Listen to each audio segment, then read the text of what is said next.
Kadang-kadang kita orang lalu lalang kita bagi air. Bagi air pun pahala pada diri kita. Ataupun kalau tak boleh juga, Rasulullah sebut, kalau kamu tak boleh juga yang lain, kamu senyumlah, senyum. Jumpa dengan orang senyum. Wala tahqiranna. Rasulullah sebut, jangan kamu pandang lekeh terhadap antalqa akhaka biwajhin taliqin. Bila kamu jumpa dengan saudara kamu senyum pada dia. Bila kamu senyum pada dia, kamu jangan kecewa dalam hidup kamu. Kamu senyum pada dia, dia tak balas balik senyuman tersebut. Tak balas balik. Kita senyum je. Tengok dia tu senyum je. Dia masam je, memandang tempat lain. Tak nak tengok muka kita. Jangan kecewa. Jangan kita sebut, taubat lahum aku tak senyum dah lepas pada dia. Pada orang ni. Jangan sebut demikian. Bahkan kita kena sebut, sebenarnya aku bukan senyum pada engkau, aku senyum pada aku sendiri. Nak sebutnya demikian. Lalu kita tak kecewa kan? Tak ada kita rasa resah gelisah dalam hidup kita. Kita berbuat kebaikan tanpa mengharapkan balasan. Tanpa mengharapkan balasan daripada manusia. Tapi kita mengharapkan keredaan daripada Allah. Berbuatlah benda yang baik. Maknanya kita ni buat sedekah, buat dalam hidup kita. Tanpa kita harapkan ganjaran daripada manusia. Tapi kita harap apa dia? Allah lah yang membalas pada diri kita. سنخوض معاركنا معهم وسنمضي جموعا نردعهم ونعيد الحق المغتصب وبكل القوة ندفعهم وبكل القوة ندفعهم. بسم الله الرحمن الرحيم. الحمد لله رب العالمين والصلاة والسلام على أشرف الأنبياء والمرسلين وعلى آله وصحبه أجمعين. سبحانك لا علم لنا إلا ما علمتنا إنك أنت العليم الحكيم. يا عليم علمنا من علمك كما ترضى به عنا. يا حليم خلقنا بخلق الحلم وحققنا بحقائق العلم. اللهم أخرجنا من ظلمات الوهم وأكرمنا بنور الفهم وافتح علينا بمعرفة العلم وحسن أخلاقنا بالحلم وسهل لنا أبواب فضلك وانصر علينا من خزائن رحمتك يا أرحم الراحمين ويا أرحم الراحمين ويا أرحم الراحمين. أما بعد. Para hadirin yang dihormati sekalian, alhamdulillah kita syukur pada Allah kerana kita diberi lagi kesempatan dan peluang oleh Allah untuk kita meneruskan perbincangan tentang mengenai satu suasana ataupun satu keadaan yang kita akan lalui pada masa yang akan datang nanti. Dan kita sampai pada satu tajuk mengenai ciri-ciri penduduk syurga dan juga ciri-ciri penduduk neraka serta seburuk-buruk makhluk yang disebut dengan manusia. Seburuk-buruk manusia yang diciptakan, maksudnya keadaan manusia yang berlaku dalam neraka itu sendiri. Ni tajuk yang kita berhenti pada pengajian yang sudah dah. Supaya kita ni boleh tahu kita ni ahli syurga ke kita ni ahli neraka. Sebab dasar pada hadis Rasulullah sallallahu alaihi wasallam. Rasulullah sallallahu alaihi wasallam pernah ditanya oleh sahabat-sahabat, boleh tak kita kenal orang ni ahli syurga ataupun orang ni ahli neraka di dunia ini lagi? Lalu Rasulullah jawab, ya boleh. Rasulullah jawab demikian. Kita boleh kenal orang tu ahli syurga ataupun orang ni ahli neraka di dunia ini lagi. Lalu sahabat-sahabat tegur Rasulullah, falimadha ya'milul amilun. Buat apa kita nak beramal lagi, dah kita tahu dah orang tu ahli syurga, orang ni ahli neraka ya Rasulullah. Lalu Rasulullah jawab, kulli ma yusira khuliqadah. Setiap manusia ni dia akan ditunjukkan sikap dia tersebut berdasar pada amalan dia lah. Amalan dia tu dia pilih jalan mana. Kalau dia pilih dalam hidup dia ni untuk ke syurga, Allah akan tunjukkan amalan dia jadi ringan-ringan untuk amalan soleh pada diri dia. Tapi kalau dia di kalangan ahli neraka, maka dia jadi ringan untuk nak buat amalan ahli neraka. Di dunia ni lagi. Di dunia ni, ramai di kalangan kita ni, dia tak perasan dia sedang buat amalan-amalan ahli neraka.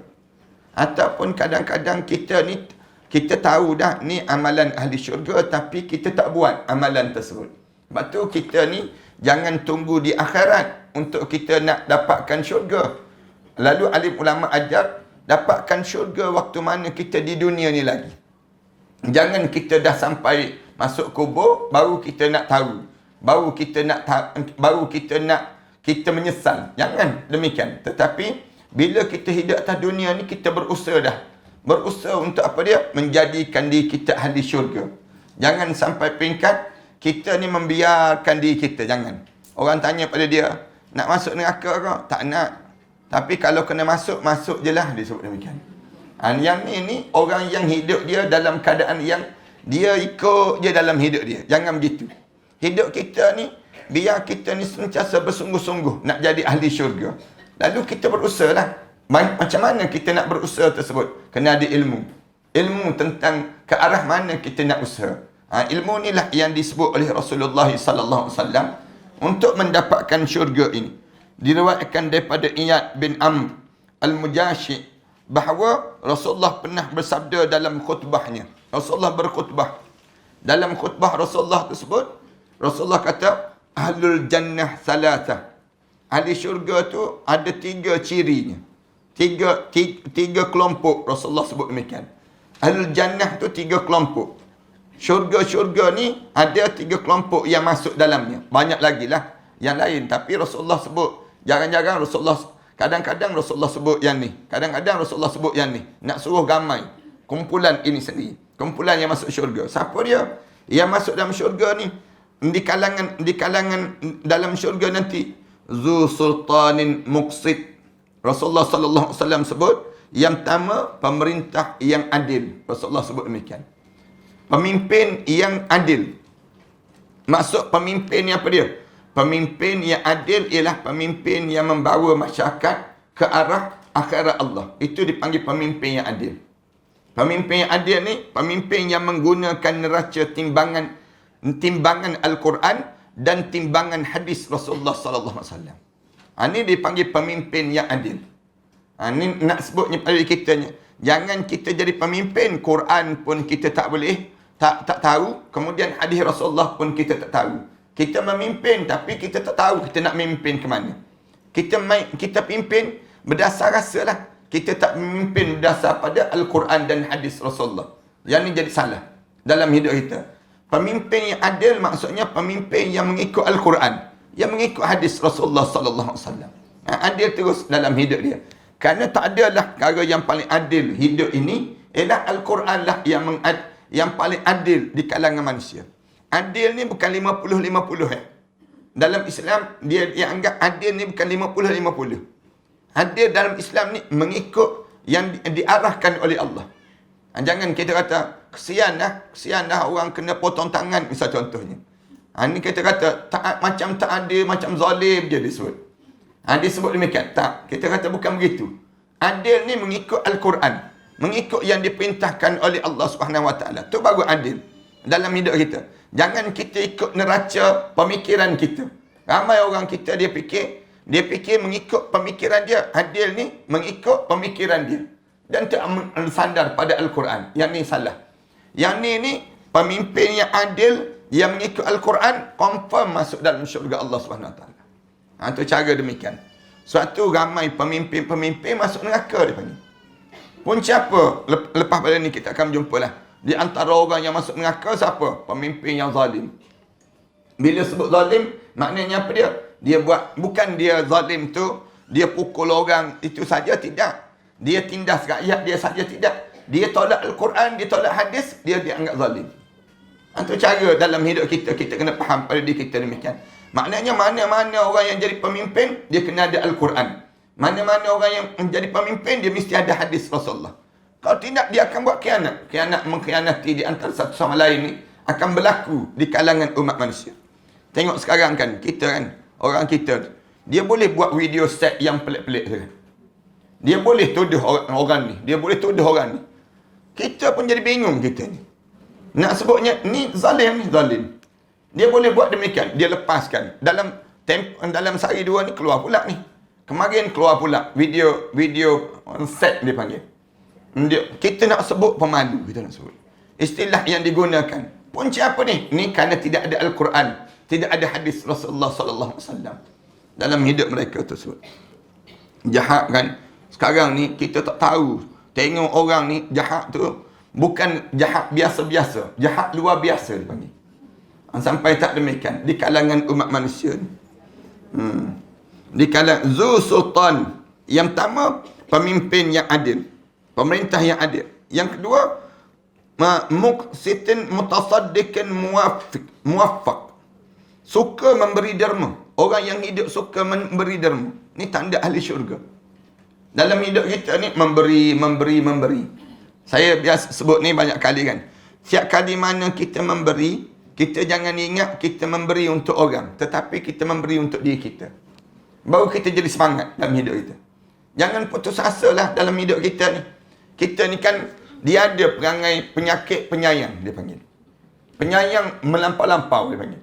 Simpan duit. Duit tu simpan. Otak minyak wangi pula tu dalam duit. Nak sebutnya sayang sungguh dia tu. Dia letak lagi, dia simpan lagi. Nak sebutnya jangan, tahu-tahu hilang juga toyo yang curi. Ni yang ni tiba-tiba kita ambil itu, kita buat apa dia? Kita infak di jalan Allah. Di jalan Allah ni banyaklah, di jalan agama. Yang kita sebut selain daripada buat masjid, buat rumah orang sakit, buat rumah anak yatim, kemudian kita bina banyak benda, kerja-kerja agama ni banyak yang memerlukan ekonomi kita mesti kuat. Sekolah-sekolah agama, cuba tengok sekolah agama dibandingkan dengan sekolah sekular. Cuba perhati pada diri kita, tengok prasarana mereka. Jadi semua ni memerlukan kekuatan dalam hidup kita ni. Bila kita terlibat dengan kerja-kerja agama ni, kita perhati perlu pada dana. Macam mana perlu pada dana ni? Daripada derma, daripada infak. Salah satu jalan selain daripada melalui jalan-jalan yang lain. Tapi nak sebutnya Islam ni dia perlu pada orang memberi. Sampai bila kena memberi ni, kutip derma ni, jangan sindir orang kutip derma. Nak sebutnya demikian. Jangan marah pada pengutip derma. Kenapa? Kerana dia tunjuk jalan. Jalan kita untuk menolong kita juga. Menolong untuk apa dia? Untuk kita ni ke syurga Allah SWT. Bila kita banyak menginfak, kita banyak memberi, sebenarnya kita sedang memberi untuk diri kita sendiri. Di akhirat nanti, kita berjumpa balik yang kita bagi tadi. Jumpa balik. Tak percaya, cuba mati senang kita. Nak sebutnya kita berjumpa ke tak berjumpa pada diri kita. Bila kita berjumpa tu, kita nampak balik lah. Sampai Allah SWT suruh bagi air. Air ni kan, kadang-kadang kita orang lalu lalang, kita bagi air. Bagi air pun pahala pada diri kita. Ataupun kalau tak boleh juga, Rasulullah sebut, kalau kamu tak boleh juga yang lain, kamu senyumlah, senyum. Jumpa dengan orang senyum. Wala tahqiranna. Rasulullah sebut, jangan kamu pandang lekeh terhadap antalqa akhaka biwajhin taliqin. Bila kamu jumpa dengan saudara kamu, kamu senyum pada dia. Bila kamu senyum pada dia, kamu jangan kecewa dalam hidup kamu. Kamu senyum pada dia, dia tak balas balik senyuman tersebut. Dia tak balas balik. Kita senyum je. Tengok dia tu senyum je. Dia masam je, memandang tempat lain. Tak nak tengok muka kita. Jangan kecewa. Jangan kita sebut, taubatlah aku tak senyum dah lepas ni. Pada orang ni. Jangan sebut demikian. Bahkan kita kena sebut, sebenarnya aku bukan senyum pada engkau, aku senyum pada aku sendiri. Nak sebutnya demikian. Lalu kita tak kecewa kan? Tak ada kita rasa resah gelisah dalam hidup kita. Kita berbuat kebaikan tanpa mengharapkan balasan. Tanpa mengharapkan balasan daripada manusia. Tapi kita mengharapkan keredaan daripada Allah. Berbuatlah benda yang baik. Maknanya kita ni buat sedekah, buat dalam hidup kita. Tanpa kita harapkan ganjaran daripada manusia. Tapi kita harap apa dia? Allah lah yang membalas pada diri kita. Sebab tu dia tak akan kecewa dalam hidup kita ni. Tak rasa sedih, tak rasa resah gelisah pada diri kita. Kerana apa dia? Aku yakin tempat aku dalam syurga Allah. Sebab Rasulullah sebut, orang yang rajin derma, orang yang banyak membuat kebaikan, tentu tempat dia dalam syurga Allah. Dua.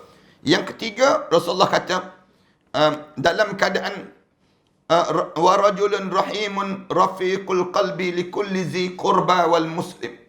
Siapa lagi yang akan masuk syurga ni? Rasulullah kata penduduk syurga ni, orang yang lemah lembut pada kaum keluarganya. Orang yang lemah lembut dengan keluarga. Cuba perhati betul-betul kan. Kita dengan keluarga, kita kasar kadang-kadang. Kita kan dengan adik-beradik kita. Kita kata, engkau pemalas. Aku malas nak tolong kau. Kita kan sebut demikian. Tapi orang lain yang malas, kita tolong pula. Pelik kita kan. Dalam hidup kita. Orang lain, kita pandai pula. Kita nak tolong dia. Tapi dengan keluarga kasar je. Dengan anak-anak kita kasar. Orang kita kan. Payah dia nak belanja anak-anak dia. Anak-anak ni, kadang-kadang Abi katanya anak-anak, jomlah kita makan kat luar. Ekonomi meleset, dia sebut demikian. Sekarang dia sebut demikian.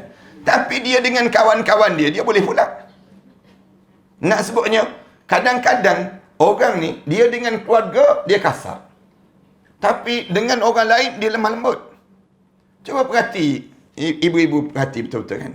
Kita dengan suami kita bercakap terang-terang je. Lepas je kita sebut. Tapi dengan orang lain, kita bertapis kan. Dia jadi lain sikit. Kita dengan suami, tengok muka suami, asal nak terekam je. Nak sebutnya geram je. Kadang-kadang dengan suami. Tapi dengan orang lain, tak apa pula. Orang bagi salam. Assalamualaikum. Berubah tu muka. Nak sebutnya, ni contoh bukan orang tempat ni lah. Ni orang Australia lah ni panggil dia. Orang tempat ni bagus-bagus semua ni. Harap-harapnya. Tapi, kalau kita boleh lemah lembut dengan keluarga kita, tanda kita ahli syurga. Itu cara demikian. Kalau kita boleh lemah lembut dalam hidup kita ni, tenang, lapang dalam hidup kita. Dengan keluarga kita. Dalam hidup kekeluargaan kita. Lalu, di waktu ini, kita ni di kalangan ahli syurga Allah. Rasulullah sebut, seorang yang berlemah lembut dengan keluarga dia, wa rajulun rahimun raqiqul qalb. Raqiqul qalb maknanya hati tisu, senang kita ni. Hati tisu. Lembutlah hati tisu ni kan. Nak sebutnya bukan tisu hati, tidak. Tapi hati yang lembut. Yang dalam hati ada taman, dia panggil demikian. Istilah kita nak sebut raqiqul qalb. Maknanya lembutnya hati. Likulli dzi qurba wal muslim. Dengan kaum kerabat dia dan juga orang Islam yang lain. Ini yang kita sebut ni. Beli produk orang Islam dulu. Jangan beli produk selain daripada orang Islam. Lepas tu kita kata, siannya orang bukan Islam. Nanti produk dia tak laku. Ini sebut demikian. Ini tidak menstabilkan ekonomi, katanya Pak Menteri. Ini sebut, dia kata, bila kita beli produk Muslim saja, nanti ekonomi orang bukan Islam macam mana? Tak seimbang ekonomi negara kita. Sedap mereka sebut demikian. Padahal mereka dah lama dah boykot produk orang Islam. Mereka dah lama dah. Kita baru perasan je. Sekarang baru celik mata. Bila mereka buat sesuatu terhadap Islam. Ini tindak balas dia panggil. Tindak balas. Orang Islam kata, dalam Islam ni ajar lama dah. Kamunya diajar supaya jangan beli makanan. Jangan beli pakaian-pakaian. Jangan kamu sibuk nak meniaga dengan yang tu tak. Tapi yang kamu kena buat apa dia? Muslim first. Orang Islam dulu. Syarat dia. Dia panggil demikian. Orang Islam ni mesti jadi keutamaan. Ni Rasulullah sebut demikian. Dengan orang Islam mesti jadi keutamaan. Kamunya pelik kamu ni. Sebut rahmatan lil alamin. Tapi dalam masa yang sama, dengan kafir kamu baik. Dengan orang Islam kamu cengkam. Pelik kitanya. Ni bukan rahmatan lil alamin, ni rahmatan lil kafirin dipanggil. Ni rahmat pada orang kafir. Orang kafir kamu bagi ruang. Manakala orang Islam kamu sekat. Yang ni yang menyebabkan Islam kata, orang Islam ni datang tindak balas. Tindak daripada kesedaran orang awam. Dahlah, kita asyik kita ni nak beli barang-barang orang bukan Islam. Nak tolong dia, tahu-tahu dia cekik darah kita pula. Kita suap ke mulut dia gigit tangan kita pula. Ni nak sebutnya jadi demikian. Nak tak nak, dalam Islam ni dia ajar apa dia? Kamu letakkan orang Islam dulu keutamaan. Lepas tu kita kata, ada orang kata, habis tu macam mana dengan produk orang bukan Islam? Senang je kita sebut. Senang je. Macam mana? Engkau masuk Islam, selesai masalah. Kamu masuk Islam saja, aslam taslim. Kamu masuk Islam, kamu adik-beradik dengan kami. Tu cara mudah pada diri kita ni. Maknanya, biar dia jadikan demikian dalam hidup kita. Ataupun, kamu kena respect orang Islam. Kalau kamu tak nak, kalau kamu nak suruh produk kamu diraih sama, kamu respect orang Islam. Ni tulisan Jawi pun tak boleh. Nak tulis tulisan Jawi, nak suruh hajar tulisan Jawi. 6 muka surat je. Bukan banyak pun. 6 muka surat. Tak boleh. Nanti kan ni orang jadi masuk Islam. Nanti ramai pula orang bukan Islam masuk Islam. Katanya mereka sebut. Habis tu, kuranglah sikit. Kurang jadi 3 muka surat. 3 muka surat. Tak boleh. 3 muka surat pun masuk Islam juga ni. 3 muka surat pun masuk Islam juga. Habis tu, dia sebut. Bagi PIBG je lah. Dia sebut. Kalau PIBG setuju, boleh buat. Kalau PIBG tak setuju, tak boleh buat. Kamu berada di negara mana? Kamu berada di negara mana? Sehingga kan nak ajar tulisan Jawi. Bukan tulisan Islam pun. Senang cerita, tulisan Jawi. Tulisan tanah Melayu. Senang bahasa mudahnya. Tiba-tiba yang ni pun tak boleh. Pelik ni. Lepas tu kami, sama-sama kami ni, orang Islam ni, kamu nak halau dia. Dr. Zakir Naik, kamu nak halau dia. Dr. Zakir Naik ni kamu tahu siapa? Adik-beradik kami. Adik-beradik kami. Kamu halau dia, macam kamu halau adik-beradik kami. Sebagaimana kamu, orang bukan Islam. Bila kamu masuk Islam, kamu jadi adik-beradik dengan kami. Kalau kamu halau Dr. Zakir Naik, maknanya kamu halau adik-beradik kami. Bodoh sangatlah kami ni. Kalau biarkan adik-beradik kami dihalau oleh kamu. Nak sebutnya cara kita nak faham dalam konsep yang mudah. Ni nak gambarkan pada kita. Bagaimana orang bukan Islam ni, sampai satu ketika, kita ajar dia dengan teknik ni. Macam mana? Sebagaimana yang diajar oleh Rasulullah sallallahu alaihi wasallam. Rasulullah ada juga boikot. Rasulullah ada ke boikot? Ada boikot. Orang yang tak pergi pegang. Tak pergi pegang yang disebut dengan perang Tabuk tu kan. Tu sahabat tu sama-sama Islam tu. Hilal, Murarah dan 3 orang ni tak pergi pegang. Allah turunkan ayat Quran dalam surah Al-Ahzab tu kan. Dalam surah cerita panjang tentang mereka ni. Jangan kamu tegur dia, jangan kamu cakap dengan dia, jangan kamu jumpa dengan dia, jangan kamu buat urusan dengan dia. Ajar dia sikit. Sampai peringkat hatta daqat alaihimul ardu bima rahubat. Sehingga sempit bumi ni. Dia kata, Allah dia kata tak tahu nak buat macam mana dah. Tu orang Islam tu. Punca tak pergi perang Tabuk je. Tak pergi perang Tabuk. Ni bukan perang Tabuk ni. Ni bukan perang ni. Cuma nak sebutnya apa dia? Kami nak ajar sikit ekonomi kamu. Tu cara demikian. Cakap banyak kena marah kita kan. Tapi dengan orang Islam, kamu kasar. Bukan main lagi. Dengan orang Islam. Sama-sama kita. Bila kita sebut saja begitu, ustaz kurang ajar. Dia boleh sebut ustaz kurang ajar. Yang dia tu kurang belajar. Kita ni dah mengajar banyak kali dah kita mengajar. Tapi nak sebutnya, dia boleh kata ni bukan Dasuki, ni Suzuki dia sebut. Orang sedap dia sebut. Kita kata untung lagi jadi motor. Nak sebutnya ni. Hantar mesej ni nak marah. Nak marah. Apa ustaz mengajar macam tu? Ada orang ramai. Dia sebut demikian. Nak marahnya mereka sebut. Dia kata, nak marah. Qul mutu bi ghaizikum. Biar mampus kamu dengan kemarahan kamu tersebut. Dia sebut, Qul mutu bi ghaizikum. Allah sebut, biar mampuslah kamu dengan kemarahan kamu tersebut. Tak ada manfaat langsung kamu nak marah pada aku. Nak sebutnya, kita sebut tentang agama. Nak marah apa dalam hidup kita? Kita sebut, teruskan kita beli produk-produk Islam. Biar kita dapat pahala dalam hidup kita. Beli produk Islam kan dapat pahala kan dalam hidup kita. Bunyi nak marah ni. Wa afif dhaif mutadhaif zu iyalin. Rasulullah sallallahu alaihi wasallam sebut lagi, yang tidak berdaya, orang yang masuk dalam syurga ni, orang yang lemah. Orang yang tak ada, sentiasa ditindas. Yang ditindas di atas dunia. Dalam keadaan ditindas, wa'afif, dan tidak suka meminta-minta.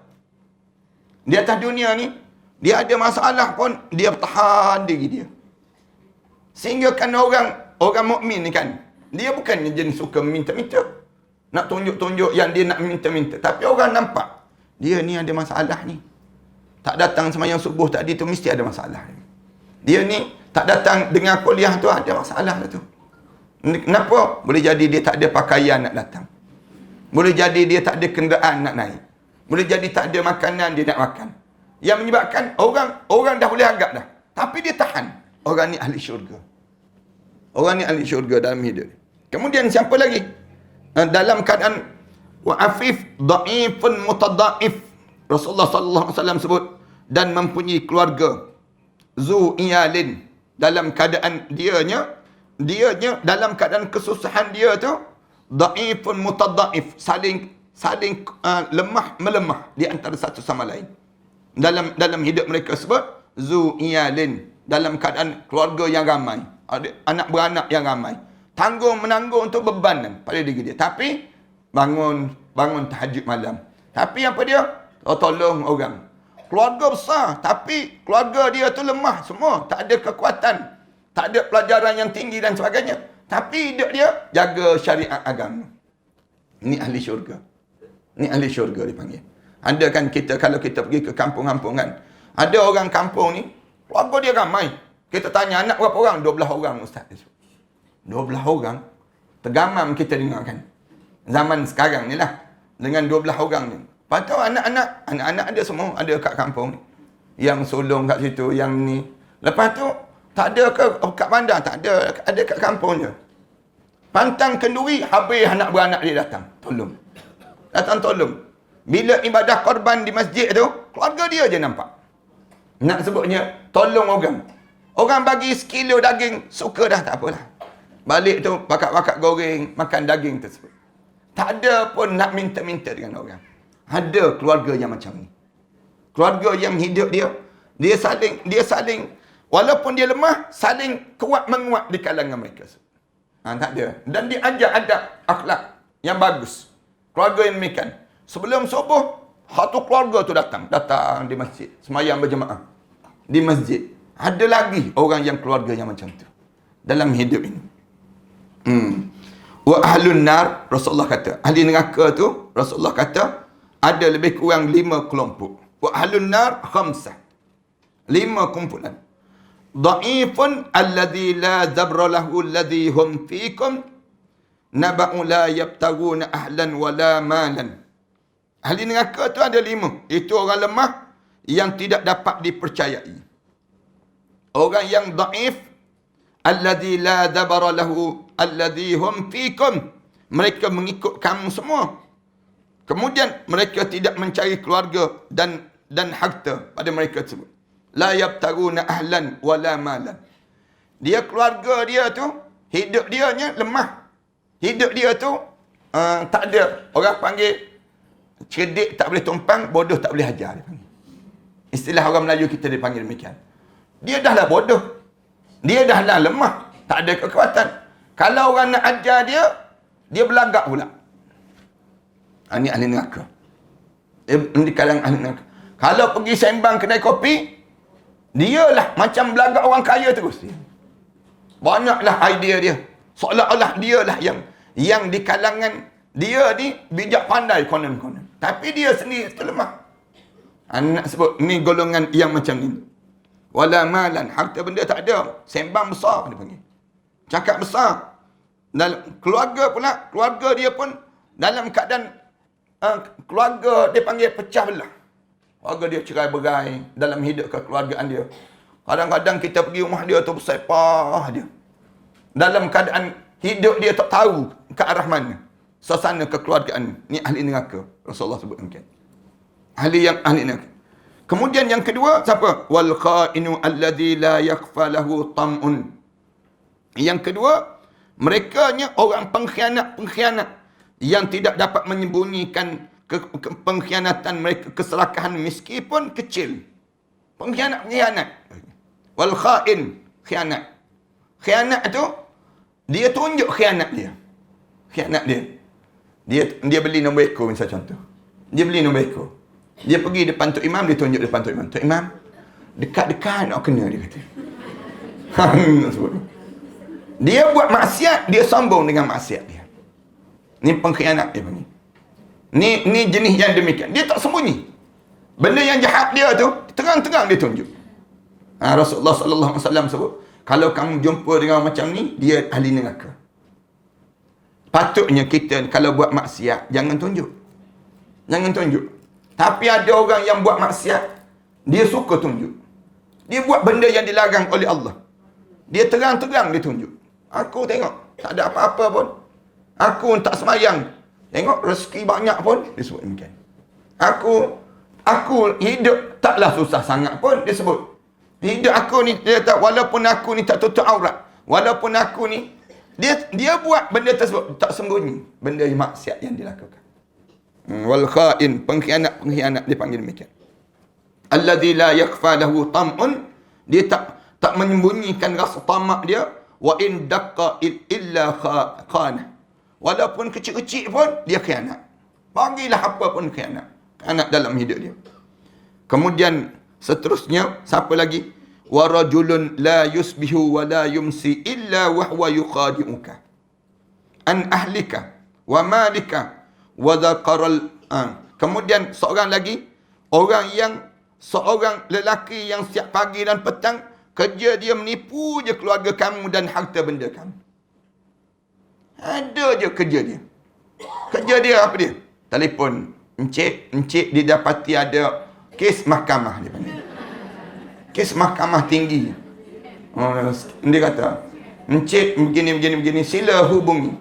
Sila nak sambung tak dengan inspektor saya? Dia kata, boleh, tolong sambung. Kita pun, dia kata, encik ada sekian. Tolong baca nombor kad penalan. Tolong baca IC. Kita pun baca, salah encik. Dia kata, yang betul macam ni dia sebut.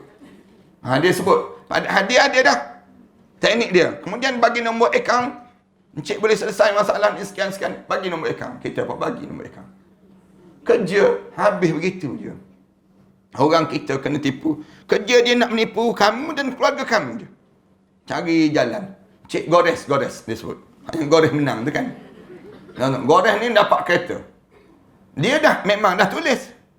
Dia pun bila kita gores tu, memang yang digores tu memang dapat. Dia kata kalau kebetulan dapat yang ni, encik dapat hadiah kereta. Dia pun kita gores. Tengok kereta sungguh. Gores tu kereta sungguh. Padahal tak ada satu pun yang tak kereta, semua kereta. Yang kalau gores tu kereta, dia pun bertumpuk. Dia kata, bagus berjaya dia tahu. Sejak tadi kami cari tak jumpa. Inilah orang yang berjaya. Teknik dia buat demikian. Kita pun suka. Nak tak kereta ni? Nak. Macam mana nak? Kena datang ke pejabat kami. Kemudian buat pendaftaran, bagi 2,000. Kemudian kami akan bagi hadiah. Pandai dia buat demikian. Kita pun suka bagi. Kad penalan bagi, apa bagi. 2,000 je dapat kereta bagus. Tahu-tahu dapat kereta Ferrari kecil. Yang ditolak RM19.90. Nak sebutnya. Gambaran bagaimana kita ditipu terang-terang begitu. Ada je orang ni hidup kan, nak tipu orang. Nak buat khianat pada orang. Ada je pada diri dia. Kemudian disebut lagi, wa dzakaral baqr. Rasulullah sebut, kemudian siapa lagi? Rasulullah sebut orang ahli neraka ni, orang bakhil. Orang bakhil. Kalau kamu nak tahu ahli neraka ni, kedekut. Memang kedekut. Sampai orang Melayu panggil haji bakhil. Dia panggil. Nak sebutnya kedekut sungguh. Budak-budak kecil pun tahu ni haji bakhil ni. Budak-budak pun tahu. Sampai kanak-kanak pun tahu kan. Anak dulu kecil-kecil dahulu kan. Kawan-kawan suka sebut. Dia kata, tahu tak tu rumah haji bakhil tu. Kawan-kawan kan. Kita tanya, kenapa? Duit raya. Nak cam tu, rumah besar, pagar mahal. Kemudian tulis pula, awas anjing garang. Dekat pagar dia tu. Bila kita pergi raya, rumah dia, bagi 20 sen. Bagi 20 sen. Allah. Kawan, budak-budak yang kecil, kawan-kawan ni. Dia kata, aku dah kata, dia kata. 20 sen je dia bagi. Harap rumah dia besar. Memang orang tua nak mampus. 2-3 hari je lepas pada tu mati sungguh. Nak sebutnya gambaran apa dia? Gambaran doa ni, doa. Sebut budak-budak pun baca doa. Nak gambarkan bakhil. Orang bakhil ni berhati-hati dalam hidup kita. Jangan jadi kedekut. Jadilah orang yang pemurah. Kadang-kadang Allah bagi pada kita ni, Allah bagi rezeki ni, Allah nak uji pada kita. Nak tengok daripada kita. Jangan kita ingat, bila dapat rezeki tu untuk kita. Jangan. Tetapi Allah nak uji je. Melalui saluran kita je. Nak tengok kita dengan adik-beradik kita. Suka tak kita nak ajak mereka makan? Keluarga kita kan. Kadang-kadang Allah bagi pada kita. Kita pergi makan dengan adik-beradik kita. Asyik adik-beradik kita yang bayar. Kita tak bayar misalnya. Jangan. Biar kita ni berlumba. Janganlah kita kata sebut. Ni postcode saya ni. Ni kawasan saya ni. Saya kena bayar. Kita berebut di kalangan kita demikian. Dengan kawan-kawan kita juga. Inilah peluang untuk kita. Kita dah lah, kita tak masak. Kita tak siapkan untuk mereka. Tapi kita datang dekat kedai. Kita datang untuk kita bayar makanan yang mereka makan. Ini dipanggil pemurah. Mudah-mudahan kita masuk di kalangan ahli syurga insyaAllah.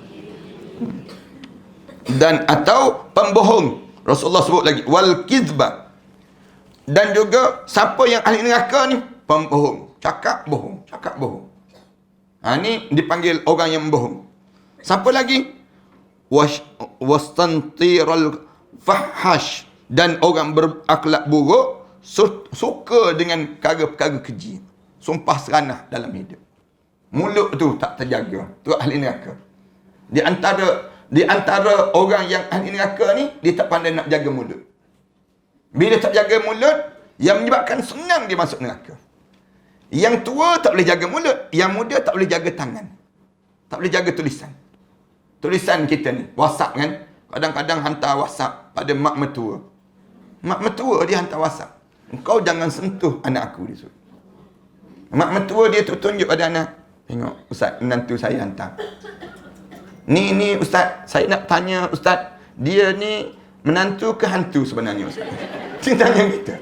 Saya pun tanya balik. Kenapa makcik tanya saya? Tanya dia lah. Saya tak tahu pun. Saya nak sebut ni perangai menantu saya. Perangai menantu saya. Dia boleh tulis tu pada saya macam tu. Engkau jangan sentuh anak aku. Anak aku bukan anak engkau. Dia boleh. Dia nak marah pada mak mertua dia. Nak marah mak mertua dia, sindir dia tu, tegur dia lah. Tegur, ingatkan dia. Bila buat macam ni dalam keluarga, nak suruh susun. Oh, tak boleh terima. Tak boleh terima. Ada orang yang jenis demikian.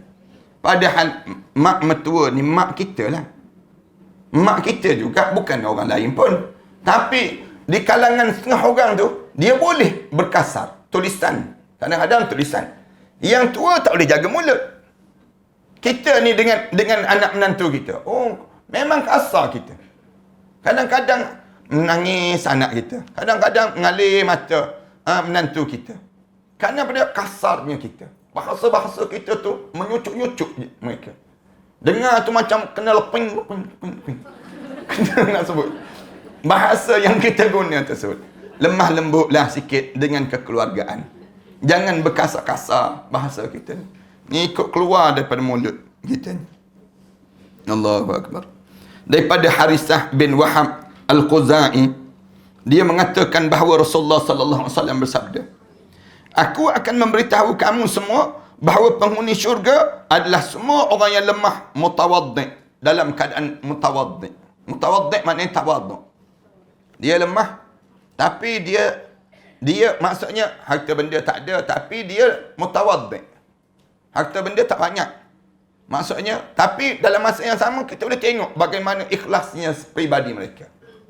Kan dipanggil, bila kita datang rumah dia, kursi-kursi mewah tak ada, sofa-sofa tak ada. Duduk sila kitanya. Kena duduk bersimpuh gitu. Dia hampar tikar.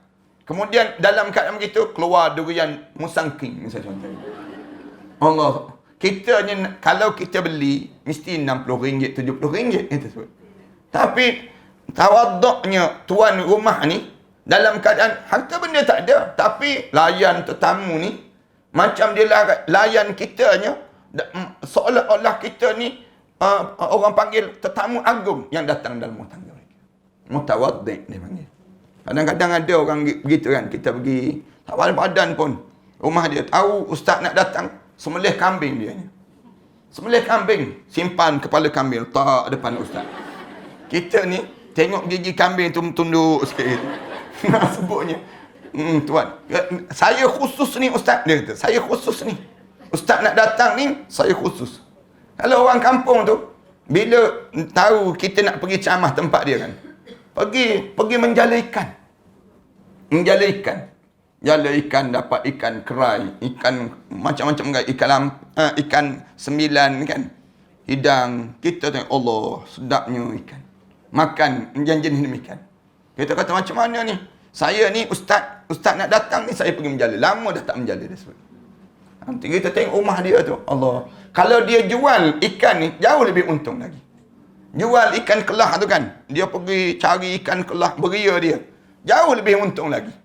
Tapi tak, nak sebutnya, ni nak hidang pada ustaz. Sebab ustaz ni, mutawaddi' dia panggil. Dalam keadaan merendah dirinya dalam hidup mereka. Kemudian, dia diam, dia kena zikir dan juga zuhud. Jika bersumpah, Rasulullah sebut, orang macam ni, kalau dia bersumpah, nescaya Allah akan kabulkan sumpahnya. Rasulullah sebut demikian. Para hadirin sekalian, pergilah turun ke kampung-kampung. Para hadirin sekalian pergi tengok. Kadang-kadang orangnya relax je, tenang. Tapi duduk di masjid. Bila kita sampai tu, dia dah ada dah di masjid. Doa, zikir dan sebagainya. Nak sebutnya, lepas kita mengajar kuliah aja, dia sebut, Ustaz, saya nak jemput ke rumah ya. Dia sebut demikian. Kemudian kita kata, ada apa? Saya suruh orang rumah saya masak, Ustaz. Dia sebut. Untuk Ustaz, khusus dia kata. Anak ajak 2-3 orang AJK datang. Kita pergi rumah dia tengok. Kosong je rumah dia. Tak ada pun sofa-sofa ke, tak ada TV ke, tak ada. Kita masuk, bunyi riuh kat dapur. Nak sebutnya orang yang jenis macam dia siap-siap Ustaz dah sampai ni. Keluar, siap dan hidang makanan. Rendahnya di jemput Ustaz makan dia. Maknanya orang yang jenis macam ni ahli syurga, Rasulullah SAW. Ni ahli syurga. Waktu tu makan banyak kat rumah dia, senang aja. Jangan makan sikit-sikit, kerana kamu makan rumah ahli syurga. Kamu makan di rumah ahli syurga. Ni yang dilakukan oleh Imam Syafi'i. Imam Syafi'i, bila dia sampai di rumah Imam Malik, dia makan banyak. Bila Imam Malik tanya dia, Kenapa kamu pelik Syafi'i? Makan banyak ni. Dia kata, aku makan di tempat yang berkat. Rumah yang berkat. Aku jumpa tempat yang disediakan oleh orang yang berkat. Lalu aku mesti makan banyak. Ni kesempatan. Sama ni makan sikit je. Tapi bila berjumpa tempat yang begitu, ni untung. Ahli syurga dia panggil. Ni biar rumah tangga kita lah. Rumah tangga kita ni kita boleh kesan dah. Rumah tangga kita ni ahli syurga ke ahli neraka. Kalau rumah kita dikerak, orang datang kan. Kejap-kejap ada orang datang. Kejap-kejap orang datang. Tanda kita ahli syurga. Tapi kalau rumah kita ni, orang payah nak datang. Tak ada, kita buat hajat kita. Jomlah rumah kakak. Hujung minggu ni. Tak nak lah. Datang rumah kakak, minum air Milo pun susah. Nak datang, anak-anak saudara kita pun tak suka datang. Keluarga kita pun tak suka datang. Ada something wrong. Katanya orang Jawa kan. Nak sebutnya ada benda tak kena ni. Rumah tangga kita ni. Ada ni mesti ada sesuatu. Sama ada anak-anak kita ke, isteri kita ke, suami kita ke, yang menyebabkan tak selesa orang nak hadir rumah kita. Kuih raya tu penuh atas meja. Tak habis lagi kuih raya.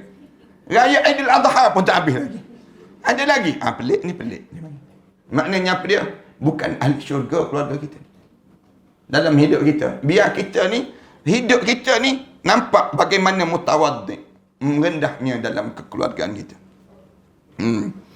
Orang macam ni, kalau dia bersumpah, Allah akan kabulkan sumpahnya. Dia sebut, wallahi. Dia sebut, demi Allah, mudah-mudahan kamu sembuh. Allah sembuhkan kita. Allah sembuhkan kita. Dia akan sebut demikian. Ya Allah, jadikanlah kebaikan untuk orang ni. Dapat kebaikan. Kerana apa dia? Kerana dia di kalangan ahli syurga yang mendoakan kita. Aku akan memberitahu kamu semua bahawa penghuni neraka adalah orang yang berjalan dengan sombong dan bersikap takabur. Rasulullah sebut, kalau kamu nak tahu orang yang ahli neraka atas dunia ni siapa? Orang yang berjalan tu mendongak je dia panggil. Dalam keadaan sombong. Kemudian penuh dengan takabur. Rasa besar diri. Maksudnya apa dia? Dia tak merendah langsung hidup dia. Nak tunjuk dia ni hebat. Nak tunjuk dia ni kemuliaan pada diri dia. Tak ada. Orang ni jangan harap dia di kalangan ahli syurga. Dia di kalangan ahli neraka. Dalam satu riwayat dikatakan, orang yang menasabkan diri kepada orang lain yang lebih mulia, sedangkan dia bukan golongan mereka di kalangan orang yang takabur. Kan ada kan, dia sebut, saya ni daripada, misal contohnya, Al-Qahirati, dia panggil. Hujung tu, dia nasabkan diri dia. Dianya bukan daripada tempat tersebut. Tiba-tiba dia nasabkan, ni orang sombong. Panggil. Dia bukan Al-Hafiz, dia baru Al-Hafuz, dia panggil. Tapi dia nasabkan diri dia. Saya, misal contohnya disebut, nama saya sekian-sekian, Al-Hafiz. Hujung dia. Ni orang sombong. Dia bukan orang tu pun. Dia nasabkan diri dia.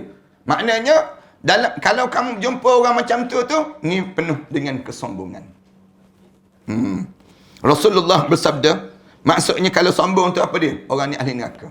Rasulullah sebut, la yadkhulul jannah man kana lahu fi qalbihi misqala dzarratin al-kibriya. Tak masuk syurga bagi orang yang ada dalam hati dia sebesar perasaan zarrah, perasaan dalam hati dia sebesar, dia panggil sekecil biji sawi itu. Biji sawi itu perasaan sombong, dia tak akan masuk syurga Allah SWT.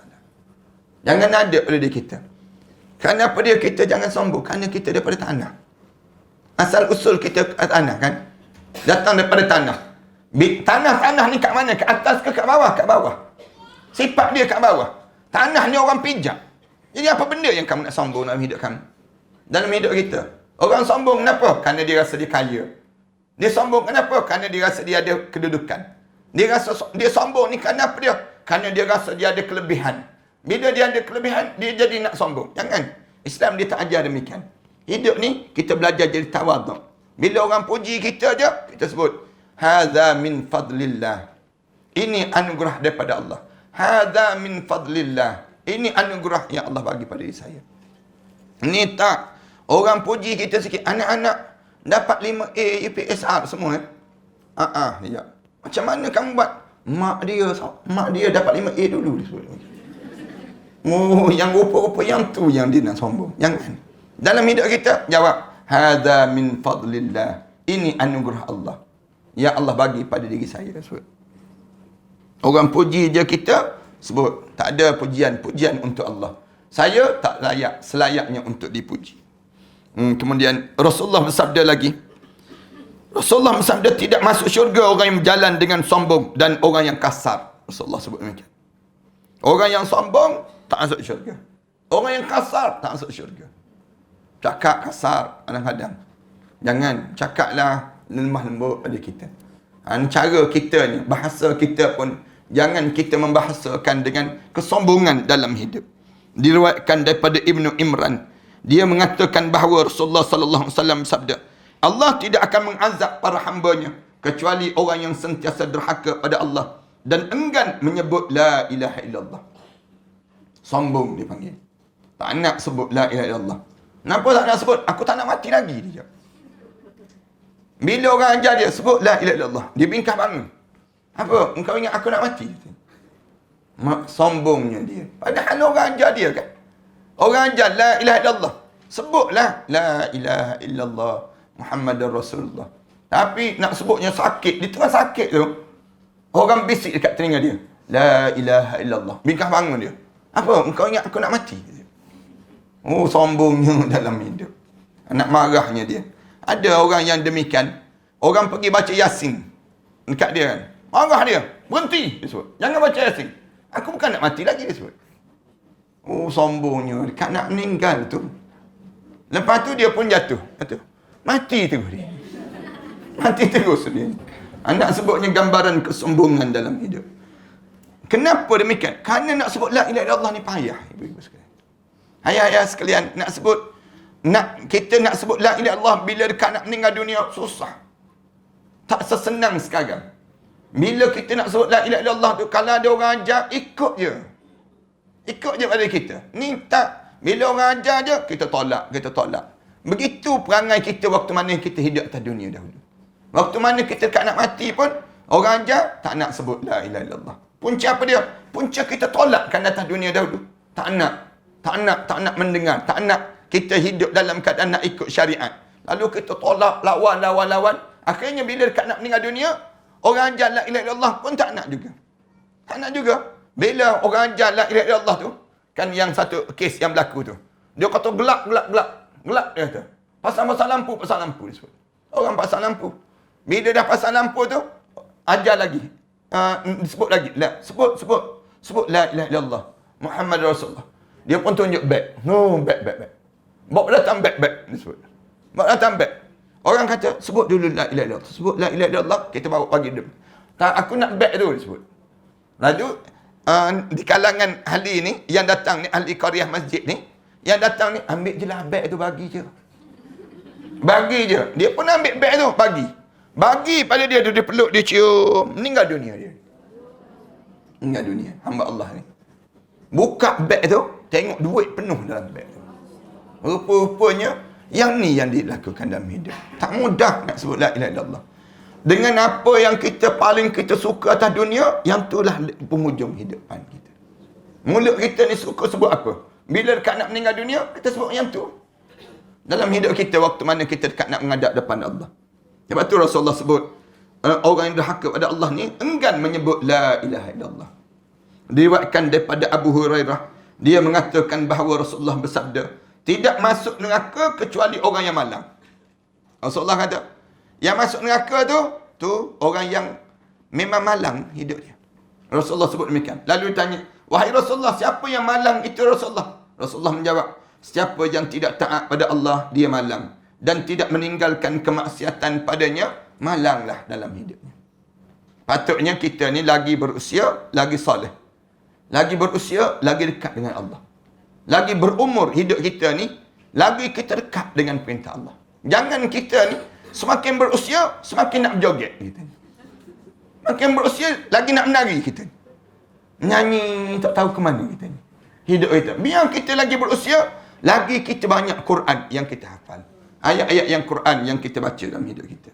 Ni ramai ni, kehidupan orang begitu. Dia lagi berusia dia, lagi dia menyanyi lagu retro tu. Menyanyi je. Hidup dalam keadaan demikian. Rugi dalam kehidupan kita demikian. Duk ingat dengan cerita. Pantang kenduri kahwin, karaoke dia lah duduk depan. Ni kesian kita tengok. Diriwayatkan daripada Ibn Abbas. Kita sambung minggu depan insyaAllah. Panjang sangat tu. Mudah-mudahan Allah jadikan kebaikan pada kita. Wassallallahu ala Muhammad wa ala alihi wa sahbihi wasallam. Walhamdulillahi rabbil alamin. Bismillahirrahmanirrahim. Alhamdulillahi rabbil alamin. Wassalatu wassalamu ala asyrafil anbiya'i wal mursalin wa ala alihi wa sahbihi ajma'in. Rabbana iftah bainana wa baina qaumina bil haqq wa anta khairul fatihin. Rabbana zalamna anfusana wa illam taghfir lana wa tarhamna lanakuna minal khasirin. Rabbana wa tub alaina innaka antat tawwabur rahim. Rabbana atina fid dunya hasanah fil akhirati hasanah wa qina adzaban nar. Sallallahu ala Muhammad wa ala alihi wa sahbihi wasallam. Alhamdulillah rabbil alamin. Jangan lupa tuan-tuan untuk dapatkan dua buah kitab ini. Satu kitab bagaimana untuk kematian, persiapan menjelang kematian. Satu lagi kitab bagaimana untuk menjadikan kematian kita husnul khatimah. Yang lebih besar lagi, saya suka mengumumkan tentang mengenai kita sedang mengagihkan sumbangan-sumbangan pada mangsa-mangsa yang sedang berada dalam keadaan suasana yang sekarang ni PKPB ataupun orang yang susah. Hari ni kita agihkan lagi bungkusan makanan. Sebungkus kita perlu RM8 saja. Tuan-tuan bank inkan saja dalam Maybank ataupun Bank Islam ataupun CIMB Bank. Tuan-tuan masukkan RM8 saja satu bungkus. Satu bungkus tu untuk satu seorang. Dan alhamdulillah setakat ni kita di Matan Center ni kita agih-agihkan dan kita guna NGO dan badan-badan pertubuhan untuk saling mengagihkan sumbangan-sumbangan ini, di mana kita bentuk dalam bentuk bagi makanan yang dah siap masak melalui dapur tokku, ataupun kita packkan barang-barang sumbangan untuk di kalangan orang-orang yang susah, dan kita bagi sumbangan dalam bentuk yang raw material lagi dalam keadaan beras, kemudian sardin, kemudian makanan-makanan yang mereka boleh masak. Ada yang boleh masak, kita bagi dalam bentuk masakan. Yang mereka boleh masak, gandum, minyak dan sebagainya.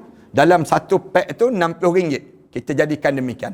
Tuan-tuan boleh maklumkan terus pada talian 013-906-1204. InsyaAllah. Bila tuan-tuan menyumbang saja, tuan-tuan maklum. ketalian ini. Mudah-mudahan Allah Subhanahu wa taala memberkati amalan-amalan salih yang kita kerjakan ini. Aku qouli hadza astaghfirullah li wa lakum. Wassalamualaikum warahmatullahi taala wabarakatuh. La ilaha illallah Muhammadun Rasulullah alaihi salatullah wa alihi wal ahibba. La